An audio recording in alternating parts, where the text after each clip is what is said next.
фестиваля. Добрый день всем! Мы искренне рады приветствовать вас на гала-концерте 3-го открытого республиканского фестиваля духовной и казачьей песни «Даниловские встречи», проводимого Министерством культуры и туризма Удмуртской республики, Республиканским домом народного творчества, Домом молодежи, администрацией муниципального образования Киясовский район, духовным военно-патриотическим центром Вольного Камского казачьего войска и музыкальным обществом Удмуртской республики по благословлению Преосвященнейшего Антония, епископа Сарапульского. Земляк наш, он каждый день думает, как вот все это совместить, и церковь, и среди нас и верующие, и неверующие. А в общем мы хотим, чтобы жили в мире, согласии и дружбе все люди. И как будто всем должно хватать и земли, и хлеба, и добра.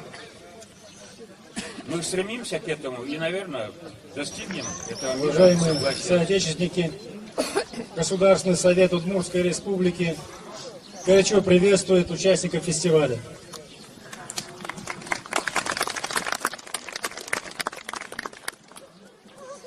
Два года назад мы открыли духовный военно-патриотический центр «Даниловский». Сегодня, подводя итоги, хочется отметить, что нам дают статус филиала Московского института русской... Давайте слушать песни, давайте петь песни, давайте радоваться жизни, дружить, любить друг друга на благо и процветание нашей.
Смерть